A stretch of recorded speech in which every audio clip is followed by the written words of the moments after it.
Welcome back to Template's Minion Movie Recap.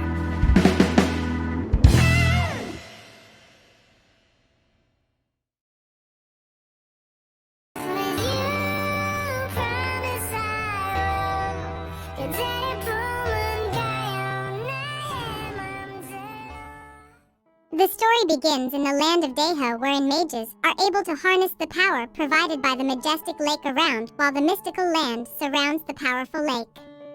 Among the revered mages is the father of Jang-wook Jang-kung, who is the leader of the mages and an enthusiast whose curiosity brings him to the Alchemy of Souls, a powerful yet forbidden spell that is able to help the one performing to switch bodies. The spell that brings ruin to Jang Kong after he exchanges his body with the sickly king who asks this of him.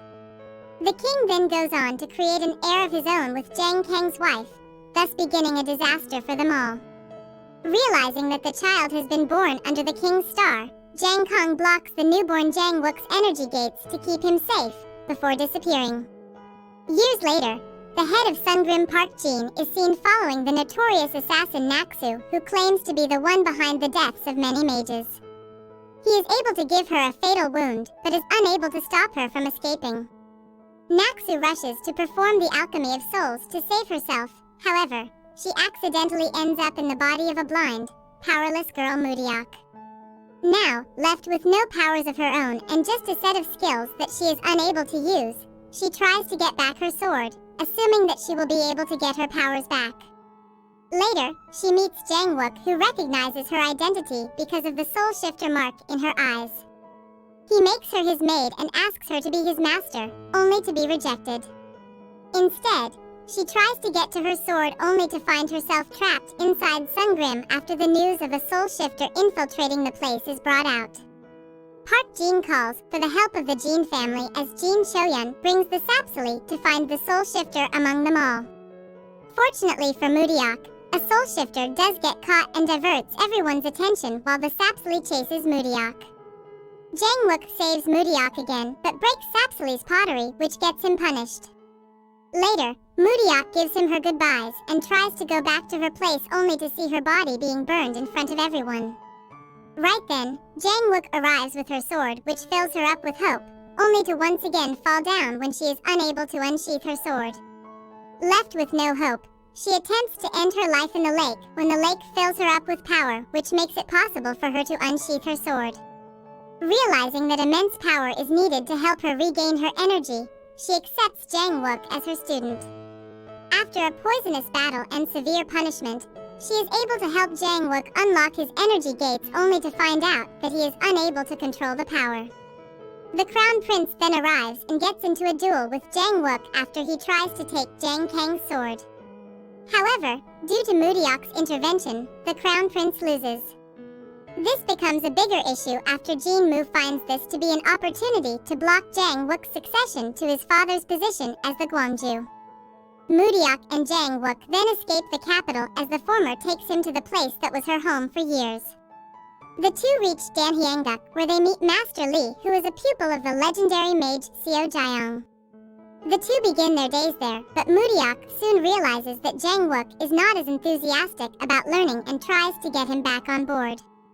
The two soon begin training and Mudiak passes on her special skill Tansu to Jang Wook.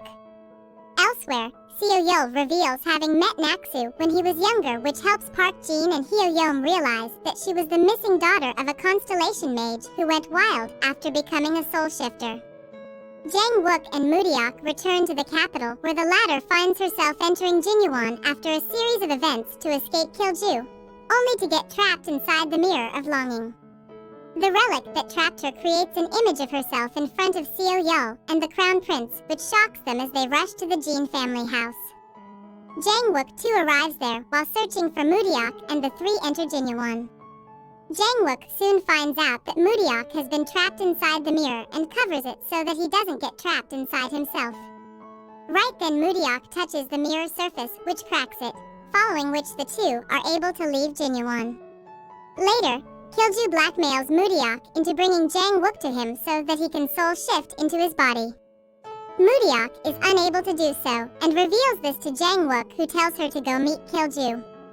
Upon meeting, Jang Wook fights Kilju and is able to fight him, but suddenly, the latter starts the alchemy and they enter the world of soul shifting. Luckily, Jang Wook is saved by the real Moodiok, who does not let Kilju succeed, following which the truth behind the death of Naksu's father is revealed. He also reveals that Jinmu is not the real Danju, as the real one has the ice stone which can help soul shifters from going wild. He then tries to escape and reach the real Danju, who is none other than the queen herself, but perishes in front of the palace in Jang Wook's hands. Jang Wook promises to bring the ice stone to Moodiok and later wins the duel against the crown prince. He is then scouted to join various organizations, wherein he decides to join Sungrim. The celebrations begin, after which Jang Wook is taken back to Sungrim while Moodiok is sent back home as personal servants are not allowed to follow inside. Left with no choice, she decides to participate in the competition to be hired in Sungrim while she assures Jang Wook that she will soon follow him by passing the leaflet of the competition. The two are separated for the time being as Park Jin's task keeps Jang Wook busy while Moodiok participates in the contest. Moodiok gets help from the Crown Prince, Seo Yul, and Park Donggu and is soon able to pass all the tests in the hiring process. After the competition, Jang Wook and Moodiok meet and he reveals her feelings that have started to bud for him. He tells her he missed her too. However, Moodiok is not ready to accept these feelings and refutes him, which leaves Jang Wook disheartened for days. Left with no choice, she once again assumes the role of his master and has him fight against 10 mages with the help of the Crown Prince. Elsewhere, Jinmu and the Queen have something big planned as they work on making So-e, the fake Jin Buyun, with the help of Jin Woo-tak. On the other hand, Master Lee and Park Jin discuss Jang Wook's matters, and the former reveals that Master Seo Jaeyoung himself was born under the King's star like Jang Wook. Park Jin later goes to a funeral where a soul shifter is found who is stabbed by Seo Yul. He later tries to catch him, but Yeom Suk kills the soul shifter. But this event leaves a mark on Seo Yul, who has found out the truth about Moodiok. The days of the duels arrive and Jang Wook loses them one after another. After his 9th loss, he follows Moodiok into Cheonbugwan for a task when he comes across a eunuch who is a soul shifter. Jinmu finds the two and tells the eunuch to take Moodiok's energy and then shift into Jang Wook's body. However, when he attacks Moodiok, his energy gets absorbed by Moodiok, which shocks and scares her. Later, Jang Wook uses his wit to call for the Crown Prince and the two are able to make an escape only to be left shocked when the eunuch they thought was dead is brought forward. The two are able to leave Cheonbugwan, but Moodiok fears getting close to Jang Wook while the latter is brought for some fishing by Master Lee, who helps him reach Chizu. The last match arrives and he finds out that Moodiok has bet herself. He prepares himself once again, only to find Seo Yul standing against him and losses in the end. Later, Moodiok searches for the jade that was thrown away by the Crown Prince and goes to meet Jang Wook. But seeing him with Hyo Yoon-ok makes her jealous, which instigates Jang Wook to kiss her. Later, he is taken to the palace by Master Lee along with Seo Yul and Park Dang-gu, where Master Lee reveals his identity as a soul shifter. He tells the king that he has a way to find soul shifters and instigates fear in the queen and Jinmu. Elsewhere, Park Jin suspects Moodiok of the murders happening, but Jin Cho-yun helps her out while he tests Moodiok and Jang Wook, only to find out that the two love each other. The next day, Jin Ho-kyung finds a chance to create a ruckus in Sungrim, due to which the relationship between Park Dang-gu and Jin Cho-yun is revealed. The two rebel against their family and find shelter at Jang Wook's house. Jang Wook finds out that Seo Yul is aware of Moodiok's truth, while the queen plans to escape amidst the arising suspicions around her. Jang Wook soon goes out to find information about Shaman Choi when he comes face to face with Jang Kong. On the other hand, Jinmu brings So-e disguised as Jin Buyun in front of Jin Ho-kyung. They take her to the doors of Jinyuan, which opens due to the presence of Moodiok, who is standing behind the group. Jang Wook fails to recognize Jang Kang, while Ho-kyung soon grows suspicious of So-e, who is taken to an assembly and introduced as the new leader, unaware that the Shaman Choi in the queen's body is preparing to take over her body. Elsewhere, Jin Hokyung brings the ice stone in front of everyone, which grows the greed of the people present, while Park Jin tries to convince the mages present to destroy the stone. Jang Wook arrives and tries to delay the assembly while letting the crown prince know about his suspicions about the queen. Later, the king wants to test the ice stone and makes Moodiok the object of the experiment. Standing in front of Jin Hokyung, Moodiok is ready to die and be brought to life.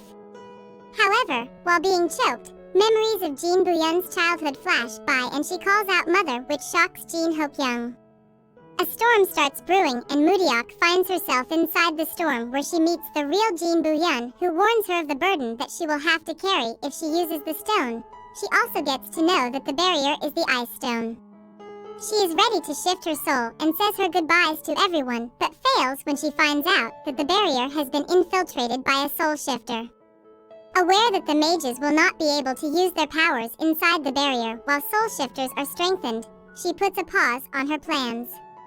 However, after an attack on Seo Yul which makes So-e put her bloodworm into his body, she soon finds out that Jang Wook has put himself in danger and rushes to save him.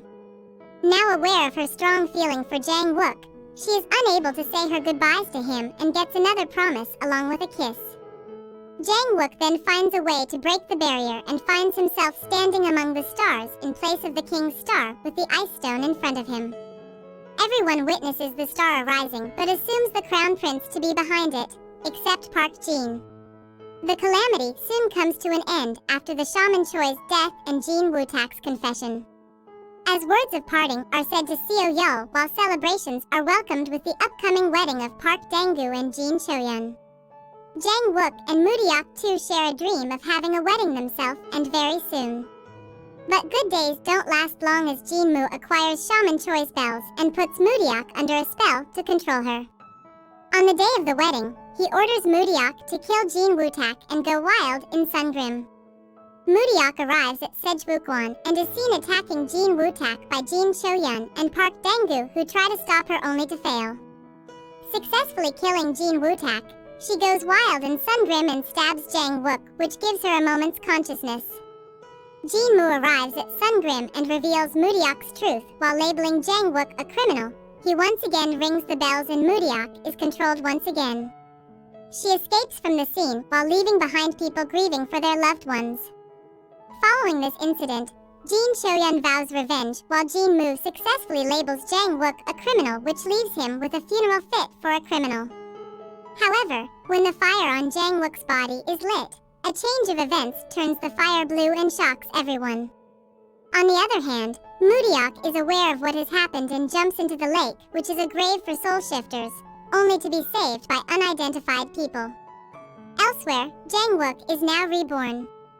Alchemy of Souls, Light and Shadow is ready to follow the story of Jang Wook and Naksu, as their destiny brings them face to face once again, but with more twists. With a new face and new memories, the lovers are ready to meet 3 years after the calamity that hit Daeho and viewers of the show as well. While Kim Do-ju and others cried for Jang Wook, before those flames arose, we cried for him as well as Moodiok, who almost found her way to the bottom of the lake. As the end of Season 1 lead us through various cliffhangers, the upcoming show teases us in ways that makes us want the show to arrive already. As we witness the intensity that has risen in the upcoming sequel through the various teasers, it is definite that the characters have only grown more powerful yet solemn, while one light survives to shine upon them all. Alchemy of Souls Season 2 is set to premiere on December 10th and will be broadcasted on TVN and be available for streaming on Netflix. Stay tuned for more updates on the drama. Till then, goodbye and take care. Thank you very much for watching. I would really appreciate it if you can hit the like button and subscribe. It will help me grow my channel. I hope you have enjoyed this recap and be sure to subscribe so you'll get notified of new videos that I have just uploaded. Cheers!